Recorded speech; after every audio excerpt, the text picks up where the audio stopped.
How you doing? This is John from John's Long Box. Today I'm showcasing Swamp Thing, issue 25, written by Charles Soule and drawn by Jesus Saiz.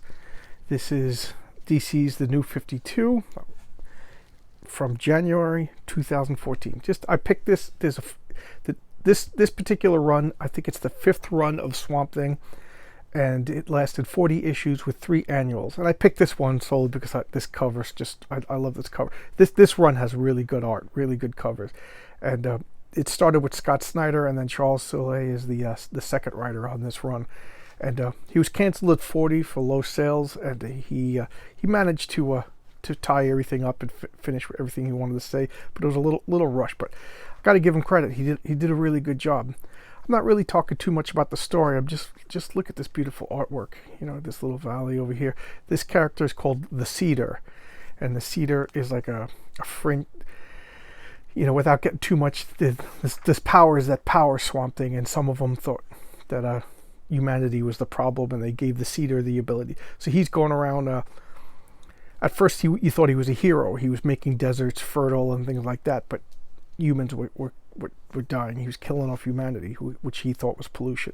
So here he is making like vengeful warriors to fight Swamp Thing. Some ads for 3000 AD. Okay, just look at this beautiful artwork. Swamp Thing takes over the warriors and fights him. Man of Steel DVD.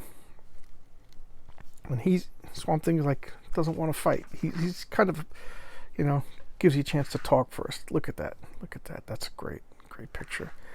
And they're fighting the Cedar, explaining to him why he's wrong. The Cedar spits at him, makes like a corrupt plant to grow. It's blinding Swamp Thing, causing him pain, right through the heart. But we all know Swamp Thing doesn't have a heart. And then he opens up a portal. Swamp Thing's growing back out of the carcass of his body. The birthday boys, I don't know what that is.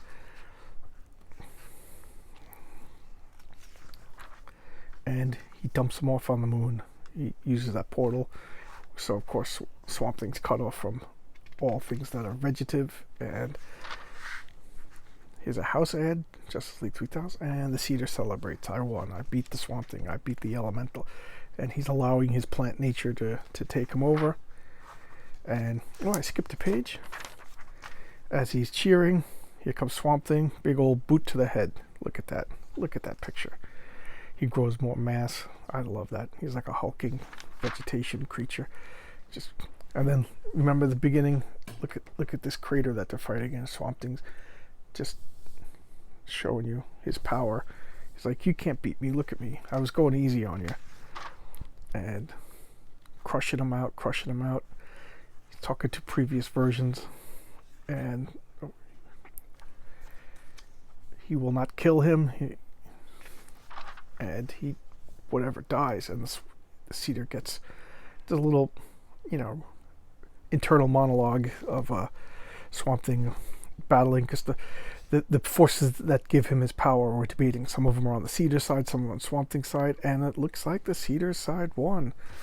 Now, that's, pick up the next issue, find out what's going on. I don't want to spoil it. Like I said, there was 40 issues in this run. It's in Swamp Thing. Swamp Thing, I think, is on its seventh volume, 7th series. This is the 5th.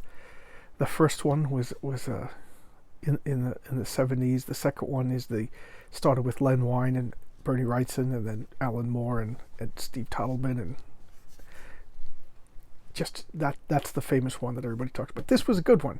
I was really impressed. There's something about this character Swamp Thing that brings out the best in all writers, and I was impressed with this one because he took from Alan Moore, which you kind of have to if you're going to do Swamp Thing, but he put his own unique spin on it, added some without detracting, added stuff without alienating, and I thought he walked that tightrope really well. I was really impressed.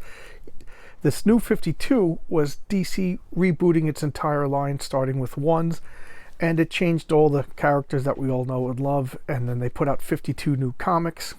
I think they debuted one every week or something like that. I forget the whole premise. And it failed utterly. It didn't do too well, and they quietly rebooted the old universe. Superman was like a tough guy, just had attitude and stuff like that, and made him younger and kind of like not the, you know, we can't have the Boy Scout goody goody two shoes Superman that we all know and love. DC has to know that we love Superman. We love Superman. We love Batman. We love Wonder Woman. Just tell good stories with those characters. You don't need to alter them. It's one of the, and I stopped collecting DC comics with this New 52. I got the first 15 issues or so of all of them, and then I just lost it. They weren't the characters. They just had the same name. They were imposters wearing familiar colors. And DC needs to learn that. Matter of fact, a lot of comics need to learn that. We love the character. We love Peter Parker. We love Tony Stark. Tell good stories with those characters. Make new characters. Maybe we'll like them, maybe we won't. Stan Lee did the shotgun approach. He made 1 million characters, not all of them stuck. All right, back to Swamp Thing though. This was a good run. It would hold its own if this was part of the Alan Moore series. I would still think it was good. Did he? You know, I got, this is a name I want to look for. He has a new comic out now that I name escapes me. I should have promoted it, but I kind of do these on the cuff. But that's a name to look out for. Charles Soule. I was really impressed with this. I got the first 19 issues and I stopped all of the DC comics back in 2018 or 17, and then I haven't looked back. That was when I stopped collecting DC. And but this one piqued my interest, so I went back, reread it, so thought this was good, and I got all 40. And again, I took this one out because I love this cover. Well, there you go. Here's a little showcase into some DC history. Okay, hope you enjoyed. Please like my videos. Please subscribe. New channel, trying to build up a base here, and I'm enjoying the comments. Okay, bye.